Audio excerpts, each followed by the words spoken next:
இன்றைய முக்கிய செய்திகள். இஸ்ரேல் பிரதமர் நெத்தன்யாகு உள்ளிட்ட 37 பேருக்கு துருக்கி அரசு கைது வாரண்ட். காசாவில் இனப்படுகொலை நடத்தியதாக குற்றச்சாட்டு. மக்களின் உரிமைகளை மீட்பதற்கான போராட்டமே தேர்தல் என பிரியங்கா பிரச்சாரம். பீகாரில் வாக்கு திருட்டு நடப்பதாக ராஷ்டிரிய ஜனதா தளம் குற்றச்சாட்டு. ஒரே சூரியன் ஒரே சந்திரன் போல ஒரே இயக்கம் திமுக தான். வரலாறு தெரியாமல் அறிவிலிகள் பகல் கனவு காண்பதாக ஸ்டாலின் விமர்சனம். சிறப்பு தீவிர திருத்த நடவடிக்கையால் பொதுமக்கள் குழப்பம். விண்ணப்பம் பெற வேலைக்கு போகாமல் காத்திருக்கும் அவலம்.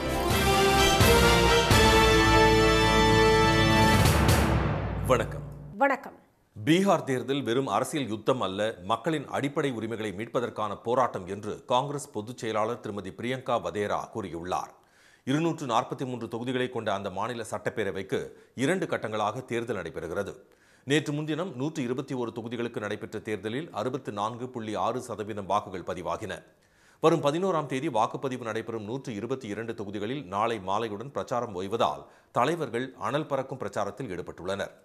சீதாமாரியில் பிரச்சாரம் செய்த பிரதமர் திரு மோடி மீண்டும் தேசிய ஜனநாயக கூட்டணி ஆட்சிதான் அமைய வேண்டும் என்றும் துப்பாக்கி கலாச்சார ஆட்சி வரக்கூடாது என்றும் கூறினார். மாணவர்களுக்கு புத்தகங்களையும் லேப்டாப்புகளையும் ஹாக்கி மட்டைகளையும் தர தேசிய ஜனநாயக கூட்டணி நினைப்பதாகவும், ஆனால் துப்பாக்கியை அவர்களை கையில் திணிக்க ராஷ்டிரிய ஜனதா தளம் கூட்டணி முயற்சிப்பதாகவும் அவர் குற்றம் சாட்டினார்.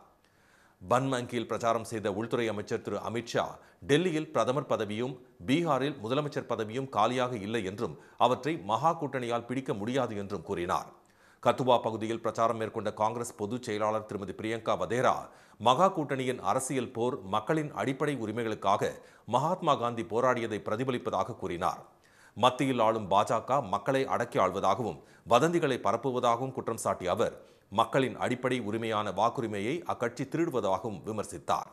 और मोदी जी समझते हैं कि आपको झूठे वादे देकर आपको 10,000 रुपए पकड़ाकर वोट ले लेंगे आपका। मोदी जी सोचते हैं कि 20 सालों से इनकी सरकार चली है, बिहार में महिलाओं के लिए कुछ नहीं किया, अरे सुरक्षा भी नहीं दे पाए, महिलाओं पे अपराध 3 गुना बढ़ गया है. இதனிடையே சமஸ்திபூர் தொகுதியில் விவிபேட் ஒப்புகைச் சீட்டு சாலையில் கிடப்பதாக ராஷ்டிரிய ஜனதா தளம் கட்சி புகார் அளித்துள்ளது. இதனை உறுதி செய்துள்ள மாவட்ட ஆட்சியர் திரு ரோஷன் குஸ்வா இதுகுறித்து விசாரணைக்கு உத்தரவிடப்பட்டுள்ளதாக தெரிவித்துள்ளார். வைசாலி மாவட்டம் ஹாஜிபூரில் வாக்குப்பதிவு இயந்திரங்கள் வைக்கப்பட்டுள்ள மையத்தில் கண்காணிப்பு கேமராக்கள் இயங்கவில்லை என்று ராஷ்டிரிய ஜனதா தளம் புகார் கூறியுள்ளது. இரவு நேரத்தில் வேன் ஒன்று அங்கு வந்ததாக தெரிவித்துள்ள அக்கட்சி மிகப்பெரிய வாக்கு திருட்டு நடப்பதாக குற்றம் சாட்டியுள்ளது. ஒரே சூரியன் ஒரே சந்திரன் என்பது போல ஒரே திமுக தான் என்று கூறியுள்ள முதலமைச்சர் திரு மு.க. ஸ்டாலின் திமுகவை போல வெற்றி பெறலாம் என்று சில அறிவிலிகள் பகல் கனவு காண்பதாக விமர்சித்துள்ளார்.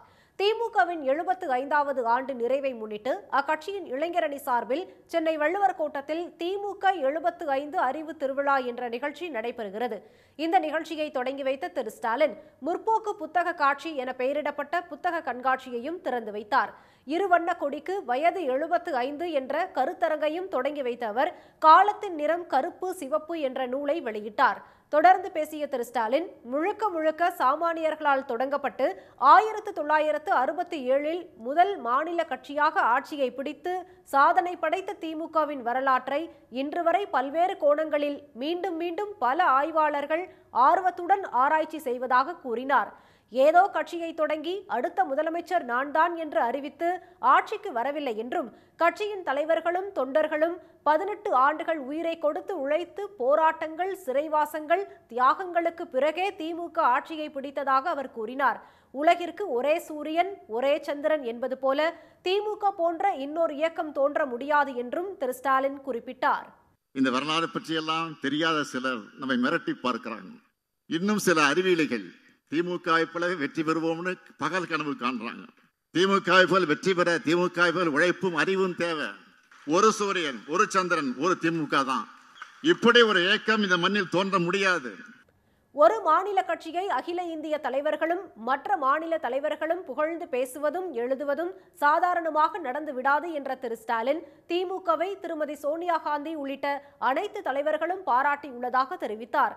ஒடுக்குமுறையிலிருந்து மக்களை மீட்ட இயக்கம் என்று திரு ராகுல் காந்தி, சமூக நீதிக்காக 75 ஆண்டுகள் போராடிய இயக்கம் என்று திரு லாலு பிரசாத், கூட்டாட்சியின் வலிமையான பாரம்பரியம் என்று திரு சரத்பவார், மதச்சார்பின்மை மற்றும் ஒற்றுமைக்காக பயணிப்பவர்கள் என்று திரு ஃபருக் அப்துல்லா கூறியிருப்பதையும் அவர் சுட்டிக்காட்டினார்.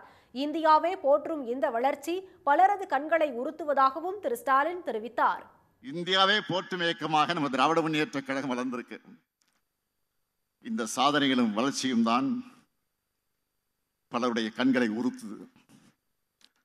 நாம் பேசும் சமூக நீதி, சுயமரியாதை, மாநில சுயாட்சி, கூட்டாட்சி ஆகிய கருத்துக்கள் இன்றைக்கு இந்தியா முழுமைக்கு பரவிடுச்சு. என்னடா இவங்களை தமிழ்நாட்டிலே முடக்க நினைச்சா இந்தியா முழுக்க தாக்கத்தை ஏற்படுத்துறாங்கன்னு கோவப்படுறாங்க. கொள்கை ரீதியாக திமுகவை வீழ்த்த முடியாததால் தேர்தல் ஆணையம் மூலம் குறுக்கு வழியில் வீழ்த்தும் முயற்சியாகவே வாக்காளர் பட்டியல் சிறப்பு தீவிர திருத்தம் நடத்தப்படுவதாக திரு ஸ்டாலின் எச்சரித்தார். அதற்கு எதிராக சட்ட ரீதியாகவும் அரசியல் ரீதியாகவும் திமுக தொடர்ந்து போராடும் என்ற அவர் 2026 தேர்தலுக்கு பிறகும் திராவிட மாடல் ஆட்சிதான் அமையும் என்று உறுதி கூறினார்.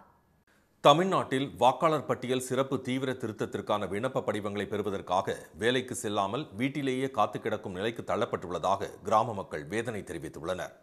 மாநிலம் முழுவதும் கடந்த 4ஆம் தேதி இந்த பணிகள் தொடங்கிய நிலையில் வாக்குச்சாவடி நிலை அலுவலர்கள் வீடு வீடாக விண்ணப்பங்களை வழங்கி வருகின்றனர். ஈரோடு மாவட்டம் அந்தியூர் அடுத்த கிருஷ்ணாபுரத்தை சேர்ந்த பெண்கள் வாக்காளர் பட்டியலில் தங்கள் பெயர் இடம்பெறாமல் போய்விடுமோ என்ற அச்சம் காரணமாக படிவத்தை பெற்று பூர்த்தி செய்வதற்காக 4 நாட்களாக வீட்டிலேயே காத்து கிடப்பதாக தெரிவித்தனர். தீவிர திருத்தப் பணி மிகுந்த குழப்பத்தை ஏற்படுத்துவதாகவும் தேவையில்லாத நடவடிக்கை என்றும் அவர்கள் கூறினர். 4 நாளாக வீட்டில் இருக்கிற வயசான காலத்தெல்லாம் சாப்பாட்டுக்கெல்லாம் என்ன பண்ணும், வேலைக்கு போனால் தானே சாப்பிட முடியும், என்ன பண்ணுறதுங்க? இது எழுத படிக்க தெரிஞ்சால் தானே என்னன்னு தெரியும். ஏன் ஓட்டு உரிமை இப்படி பண்ணுறாங்க? இவங்க எப்பவும் போல் விட வேண்டியதானா? நாங்கள் வீட்லேயே இருந்துட்டு ஆள் இல்லைன்னா போயிட்டு ஓட்டு உரிமை எங்களுக்கு எப்படி கிடைக்கி? ஃபார்ம் ஃபில்லப் பண்ணால் ஓட்டு அது கரெக்டாக எல்லாமே இருக்கணும், இருந்தால் தான் ஓட்டு போட முடியும், இல்லைன்னா போட முடியாது அப்படிங்கிற மாதிரி சொல்கிறாங்க. அது எப்படின்னு தெரியல. ஒரு வாடகை வீட்டில் இருக்கிறீங்க, ஊர் மாற்றி கூட இருக்கிறாங்க சூழ்நிலை காரணமாக. இது எப்படி போட முடியாதுன்னு சொன்னால் அவங்க என்ன பண்ணுவாங்க? ஓட்டு தான் ஆகணும். ஒரு தெருவில் உள்ள ஒரே பெயரில் 2-3 நபர்கள் இருப்பதால் அலுவலர்கள் முகவரி மாறி செல்லக்கூடும் என்பதால் தங்கள் வாக்குரிமை பறிபோகும் அபாயம் உள்ளதாக திண்டுக்கல் மாவட்டம் வேடச்சந்தூர் வாக்காளர்கள் தெரிவித்தனர். வாக்காளர் பட்டியல் திருத்தம் பொதுமக்களுக்கு எதிரான நடவடிக்கை என்றும் அவர்கள் குற்றம் சாட்டினர். எஸ்ஆர் திட்டன்படி ஓட்டுரிமை வரும். இப்போ நாங்கள் இல்லை, அவங்க வேலைக்கு போயிடுறாங்க, இல்லை நான் எங்கேயாவது போயிடுறேன், வீடு பூட்டி இருக்குது. அப்போ நாங்கள் இல்லாத பட்சத்தில் எங்களோட அட்ரஸ் நேமு விசாரிக்கும் போது இல்லைன்றப்போ எங்களோட ஓட்டு உரிமை திட்டம் கேன்சல் ஆகிறதுக்கோ இல்லாமல் போகிறதுக்கோ சான்ஸ் இருக்குது. அதனால் எங்களுக்கு இந்த எஸ்ஆர் திட்டம் வேணாம். 2002ஆம் ஆண்டில் எந்த தொகுதியில் இருந்தீர்கள், எந்த வாக்குச்சாவடியில் வாக்களித்தீர்கள், வாக்குச்சாவடி எண், பாகம் எண் போன்ற விவரங்களை கேட்பதால் படிவத்தை பூர்த்தி செய்வது மிகவும் சிரமமாக உள்ளதாக பொதுமக்கள் தெரிவித்தனர். எனவே மீண்டும் பழைய முறையை நடைமுறைப்படுத்த வேண்டும் என்று அவர்கள் கோரிக்கை விடுத்தனர். தஞ்சை மாவட்டம் அதிராம்பட்டினத்தில் மத்திய அரசுக்கு எதிராக ஆர்ப்பாட்டம் நடத்திய 304 இஸ்லாமியர்கள் மீதான வழக்கை உயர்நீதிமன்றம் ரத்து செய்துள்ளது. உயர்நீதிமன்ற மதுரை கிளையில் அதிராம்பட்டினத்தை சேர்ந்த சாஜிதா, ஃபாத்திமா, இப்ராஹிம் உள்ளிட்ட பலர் தாக்கல் செய்த மனுவில் 2022ஆம் ஆண்டு அக்டோபரில் இஸ்லாமிய தலைவர்களையும் இஸ்லாமிய இயக்கத்தையும் குறிவைத்து மத்திய அரசு கைது நடவடிக்கைகள் மேற்கொண்டதையும், இஸ்லாமியர்களின் வீடுகளில் நள்ளிரவில் காவலர்கள் புகுந்து சோதனை நடத்தி கைது செய்ததையும் கண்டித்து ஆர்ப்பாட்டத்தில் ஈடுபட்டதாக தெரிவிக்கப்பட்டுள்ளது. அதிராம்பட்டினம் பேருந்து நிலையம் அருகே அமைதியான முறையில் நடந்த கவன ஈர்ப்பு ஆர்ப்பாட்டத்தில் அனைத்து இஸ்லாமிய இயக்கங்கள், கட்சிகளின் தலைவர்கள் மற்றும் இஸ்லாமியர்கள் பலர் கலந்து கொண்டதாக அதில் குறிப்பிடப்பட்டுள்ளது. இந்த ஆர்ப்பாட்டத்தால் போக்குவரத்துக்கோ பொதுமக்களுக்கோ எவ்வித இடையூறும் ஏற்படவில்லை என்றும் மனுவில் தெரிவிக்கப்பட்டுள்ளது. ஆனால் கிராம நிர்வாக அலுவலர் கொடுத்த பொய் புகாரின் பெயரில் 304 பேர் மீது அதிராம்பட்டினம் காவல் நிலையத்தில் பதிவு செய்யப்பட்ட வழக்கை ரத்து செய்ய வேண்டும் என்று மனுதாரர்கள் கோரியிருந்தனர்.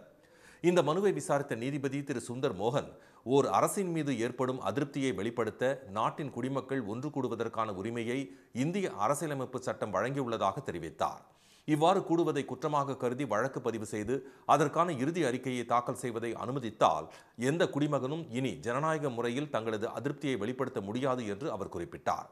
இதுபோன்ற நடவடிக்கைகள் அரசியலமைப்பு வழங்கும் அடிப்படை உரிமைகளை மீறுவதாக உள்ளது என்ற நீதிபதி இந்த வழக்கில் தாக்கல் செய்யப்பட்ட அறிக்கையை பார்த்தபோது குற்றவியல் சட்டத்தின் கீழ் வழக்கு பதிவு செய்வதற்கான குற்றம் ஏதும் நடைபெறவில்லை என்பது தெரியவருகிறது என்றும் கூறினார்.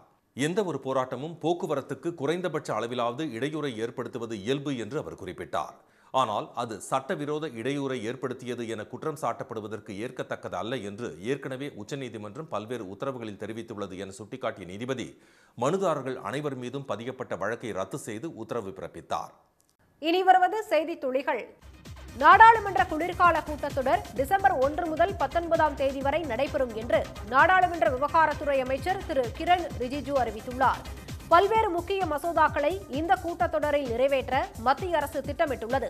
அதே நேரம் வாக்காளர் பட்டியல் சிறப்பு தீவிர திருத்த பணி விவகாரம் உள்ளிட்ட பல்வேறு பிரச்சனைகளை எதிர்க்கட்சிகள் எழுப்ப உள்ளதால் குளிர்கால கூட்டத்தொடரில் அனல் பறக்கும் என எதிர்பார்க்கப்படுகிறது. பெங்களூருவிலிருந்து எர்ணாகுளத்துக்கு தமிழ்நாடு வழியாக செல்லும் ரயில் உள்பட 4 வந்தே பாரத் ரயில்களின் சேவையை பிரதமர் திரு மோடி தொடங்கி வைத்தார். வாரணாசியில் நடைபெற்ற நிகழ்ச்சியில் பனாரஸ் கஜுராஹோ, லக்னோ ஷகரன்பூர், ஃபெரோஸ்பூர் டெல்லி, எர்ணாகுளம் பெங்களூரு வந்தே பாரத் ரயில்களை அவர் தொடங்கி வைத்தார். பெங்களூருவிலிருந்து புறப்படும் வந்தே பாரத் ரயில் கோவை, திருப்பூர், ஈரோடு, சேலம், ஜோலார்பேட்டை வழியாக எர்ணாகுளத்தை சென்றடையும். அந்த ரயிலுக்கு திருப்பூர் ரயில் நிலையத்தில் இன்று மலர் தூவி உற்சாக வரவேற்பு அளிக்கப்பட்டது. வாக்காளர் பட்டியல் சிறப்பு தீவிர திருத்த பணிகள் தொடர்பாக நாளை திமுக மாவட்ட செயலாளர்கள் கூட்டம் நடைபெற உள்ளது. கட்சியின் தலைவரும் முதலமைச்சருமான திரு மு.க. ஸ்டாலின் தலைமையில் நாளை காலை 10 மணிக்கு காணொலி வாயிலாக இந்த கூட்டம் நடைபெறும் என்று திமுக பொதுச் செயலாளர் திரு துரைமுருகன் தெரிவித்துள்ளார். சென்னையில் பெண்கள் மற்றும் குழந்தைகளுக்கான இளஞ்சிவப்பு நிற ஆட்டோக்களை ஆண்கள் இயக்கினால் பறிமுதல் செய்யப்படும் என மாவட்ட நிர்வாகம் எச்சரிக்கை விடுத்துள்ளது. இளஞ்சிவப்பு ஆட்டோக்களை ஆண்கள் சிலர் ஓட்டி வருவது சமூக நலத்துறையின் கள ஆய்வில் உறுதி செய்யப்பட்டதை அடுத்து மாவட்ட ஆட்சியர் திருமதி ரஷ்மி சித்தார்த் ஜெகடே இந்த எச்சரிக்கையை விடுத்துள்ளார். கொடைக்கானலுக்கு சுற்றுலா வந்த ஈரோட்டைச் சேர்ந்த பள்ளி மாணவிகளில் 10 பேர் கடும் குளிரால் பாதிக்கப்பட்டு அரசு மருத்துவமனையில் சிகிச்சை பெற்றனர். அங்கு 2 நாட்களாக குறைந்தபட்ச வெப்பநிலை 10 முதல் 11 டிகிரியாக பதிவாகி வருகிறது. உடல் வெப்பநிலை 35 டிகிரி செல்சியஸிற்கு கீழ் சென்றால் ஹைப்போதெர்மியா எனும் இந்த பாதிப்பு ஏற்படும் என மருத்துவர்கள் தெரிவித்தனர். தனியார் பள்ளி மாணவிகள் குளிர்கால உடைகளை பயன்படுத்தாததால் பாதிக்கப்பட்டதாக கூறப்படுகிறது. கொடைக்கானலுக்கு குளிர்காலங்களில் வரும் மாணவர்கள் குளிர்காலத்துக்கு ஏற்ற உடைகளை அணிந்தே தங்கியிருக்கும் இடத்தை விட்டு வெளியே வர வேண்டும் என்று திண்டுக்கல் மாவட்ட நிர்வாகம் அறிவுறுத்தியுள்ளது. திருவள்ளூர் மாவட்டம் அத்திப்பட்டு புதுநகரில் இந்தியன் ஆயில் நிறுவனத்தின் எரிவாயு முனையத்தில் ஒப்பந்த தொழிலாளர்கள் பணி நிரந்தரம் உள்ளிட்ட கோரிக்கைகளை வலியுறுத்தி 2வது நாளாக போராட்டத்தில் ஈடுபட்டு வருகின்றனர். நேற்று உள்ளிருப்பு போராட்டத்தை தொடங்கிய அவர்கள் இன்று உண்ணாவிரதம் இருந்தனர். தொழிலாளர்களின் உள்ளிருப்பு போராட்டம் தொடர்ந்தால் சமையல் எரிவாயு தட்டுப்பாடு ஏற்படும் சூழல் உருவாக வாய்ப்புள்ளது. சென்னையில் இன்று ஆபரண தங்கம் விலை சவரனுக்கு 240 ரூபாய் உயர்ந்து 1 சவரன் 90,400 ரூபாயாகவும் 1 கிராம் 11,300 ரூபாயாகவும் உள்ளது. வெள்ளி விலை மாற்றமின்றி 1 கிராம் 165 ரூபாயாக உள்ளது. இந்தியா ஆஸ்திரேலியா அணிகளுக்கு இடையிலான 5வது மற்றும் கடைசி T20 கிரிக்கெட் போட்டி மழை காரணமாக பாதியிலேயே கைவிடப்பட்டதால் இந்திய அணி தொடரை கைப்பற்றியது.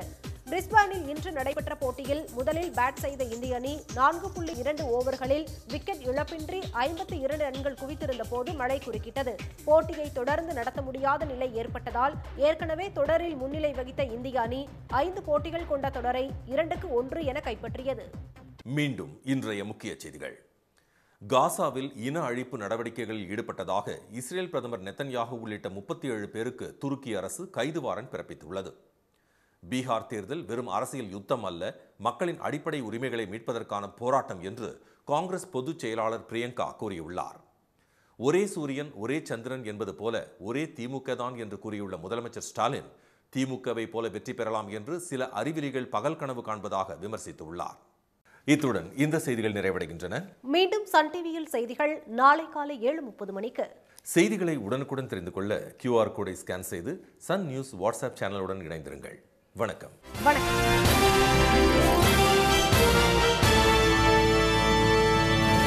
உடனுக்குடன் செய்திகளை தெரிந்து கொள்ள சன் நியூஸ் பெல் ஐகானை கிளிக் பண்ணுங்க.